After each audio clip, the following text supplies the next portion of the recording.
बिस्मिल्लाहिर्रहमानिर्रहीम। Standard capital securities scstrade.com। Interest rate का वेला आ गया, क्या हुआ? और इंटरेस्ट रेट के वेले के बाद अब MSCI फ्रंटियर इंडेक्स में कुछ एडिशंस भी हो सकती है पाकिस्तानी कंपनीज की, इस पे बात करेंगे।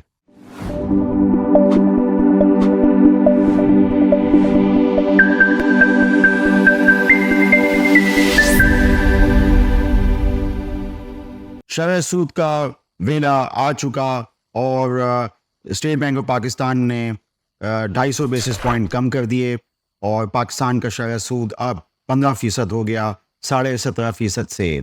एक बड़े सरकारी बैंक की ट्रेजरी की एक रिपोर्ट थी जिसमें कि उन्होंने ये पेशन गोई की थी कि तकरीबन यानी नवंबर दिसंबर को मिला के 400 बेसिस पॉइंट की कमी होगी, तो उसमें से 250 बेसिस पॉइंट तो नवंबर में ही हो गए और तकरीबन ऐसा लगता है कि जैसे अभी 15% हुआ है। कल स्टेट बैंक का जैसे इश्तिहार चल रहा था, प्रोमो चल रहा था, पाकिस्तान के शरह सूद हो गया, तो ऐसा लगता है कि दिसंबर 31 को से पहले पहले हो सकता है कि ये मज़ीद 150 बेसिस पॉइंट कम हो। ऐसा जो है वो हमने मुख्तलिफ बैंकिंग ट्रेजरीज और स्पेशली जो मैंने आपको सरकारी बैंक की ट्रेजरी का मैंने जिक्र किया, उन्होंने अपनी पब्लिश रिपोर्ट में ये चीज़ कही थी। तो बहरहाल कल का जो हमने देखा जो इंटरेस्ट रेट कट हुए शरह सूद, तो उसमें बहुत सारे पाकिस्तानी जो कॉर्पोरेट्स हैं उनके 100 200 बिलियन के उनकी बुक्स पे बैलेंस शीट्स पे इंटरेस्ट बेयरिंग डेट है। तो उसमें सबसे चीदा जैसे उसमें हब पावर है, कंसोलिडेटेड अकाउंट्स में 144-45 बिलियन का लोन है। फिर लकी सीमेंट कंसोलिडेटेड में 200 बिलियन का लोन है। गो के लकी स्टैंड अलोन के अंदर कुछ खास इतना नहीं है, लेकिन लकी जो कंसोलिडेटेड अकाउंट्स हैं उसमें यानी उसमें बहुत सारी एंटिटीज़ आती हैं। लकी कोर आती है और लकी मोटर आती है, तो उसमें तकरीबन जो है वो 201 बिलियन का है। और इसके अलावा पाकिस्तान टेलीकम्युनिकेशन कंसोलिडेटेड अकाउंट्स में 181 बिलियन का मैं देख रहा था बैलेंस शीट में लोन है। तो इन कंपनीज़ को फ़ायदा होगा और ज़्यादा फ़ायदा जो है वो पैकेजेस लिमिटेड को भी, उनके भी कंसोलिडेटेड अकाउंट्स में 105 बिलियन का लोन है और PSO में 432। PSO तो आप जानते हैं कि वैसे ही सर्कुलर डेट में फंसी हुई है। अक्सर अखबारात में बताते हैं 800 बिलियन जो है वो अब तक सर्कुलर डेट इनके रिसीवर पहुंच चुके हैं। तो जाहिर बात है कंपनी कैसे गुजारा करे, तो कंपनी बैंकों से जो है वो पैसे लेके अपने मामलात ऑपरेशंस को चलाती है। तो ये है कि इंटरेस्ट रेट कट होने से जहां इन बड़ी कॉर्पोरेट्स को फ़ायदा होगा, आप देख सकते हैं कि EPS में बहुत बड़े बड़े इम्पैक्ट्स आ सकते हैं।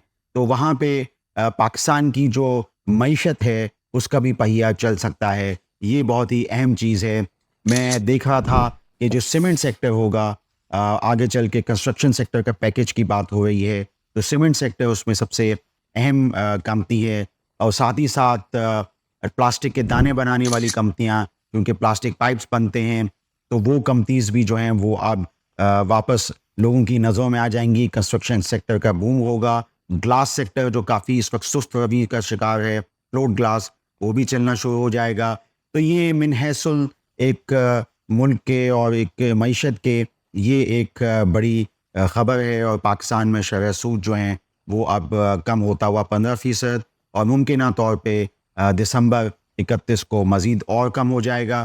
तो ये जो है पाकिस्तानी कॉर्पोरेट्स को उसमें पर शेयर इम्पैक्ट आप देख सकते हैं।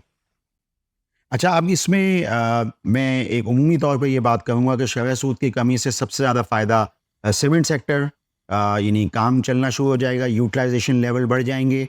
और उसके अलावा ये कि फिर फार्मा सेक्टर वगैरह ये सब चीज़ें भी हैं। ऑटो सेक्टर में फाइनेंसिंग शुरू हो चुकी है। बैंक्स बहुत ज़्यादा यानी फाइनेंसिंग, ऑटो फाइनेंसिंग की तरफ मरकूज़ किए हुए हैं अपने एडवांसेस टू डिपॉजिट रेशो को यानी बढ़ाने के लिए। तो इसमें यह है कि गाड़ियों की कंपनियां, तो वहाँ पे भी प्रोडक्शन लेवल्स गाड़ियों के वो ये जो असेंबलिंग होती है पाकिस्तान में, इंडस मोटर में, होंडा कार में, सास कार में, देगर दो और भी कंपनियां हैं, यानी गंधारा ऑटोमोबाइल, GAL और GHNI, इस तरह की जितनी भी कंपनीज हैं, DFML, मुमकिन तौर पे इनकी भी प्रोडक्शन लेवल्स जो हैं वो बढ़ना शुरू हो जाएंगे। पामा में हर महीने हम तकरीबन 10 तारीख 11 तारीख को इनके नंबर, सेल्स नंबर देखते ही रहते हैं। तो ये इसमें मैंने सोचा कि आपसे इस पे बात करूं। अच्छा, अब इसमें एक चीज़ जो बहुत अहम है, जो अब अखबारात में आई, तो मैंने सोचा इस पे तज़किरा करूँ, और वो है MSCI frontier market index. Pakistan इसका हिस्सा है और इसमें मुमकिना तौर पे 4 एडिशंस हो सकती हैं।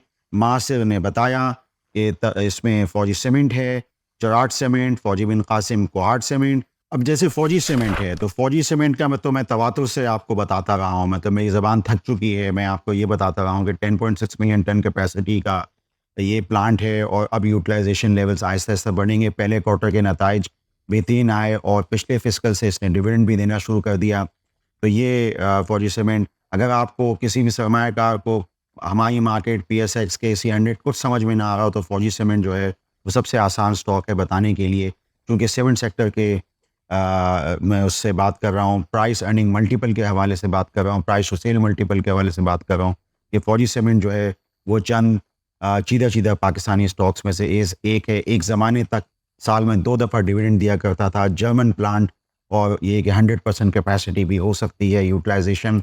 इस तरह की भी सूरत हाल जो है वो इस प्लांट की रही है पिछले यानी 7-8 सालों में। तो ये है कि ये एक बहुत ही आसान स्टॉक है, और ये कि अब ये MSCI के अंदर इसमें शामिल होने की बात थी, तो मैंने सोचा इस पे बात करूँ।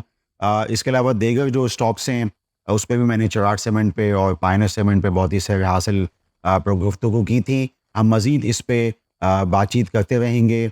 मैंने कोशिश की कि मैं तफ़सीलन आपको थोड़ी-सी चीज़ें बता सकूँ, इंटरेस्ट रेट कट के हवाले से, फिर बुक्स में जितनी भी बड़ी कॉर्पोरेट्स हैं उनके डेट के हवाले से, और फिर मैंने MSCI फ्रंटियर मार्केट इंडेक्स के हवाले से बात की, और फ़ौजी सीमेंट पे थोड़ी-सी हल्की-फुल्की बात की। आप स्टैंडर्ड कैपिटल सिक्योरिटीज़ के चैनल को सब्सक्राइब कीजिए, मेरी मावज़ात पे गौर कीजिए। आपका शुक्रिया। For more details, call us today at 111-111-721. Open an account with Standard Capital Securities. Start investing in your financial future. Talk to our experts and get access to exclusive market research and much more.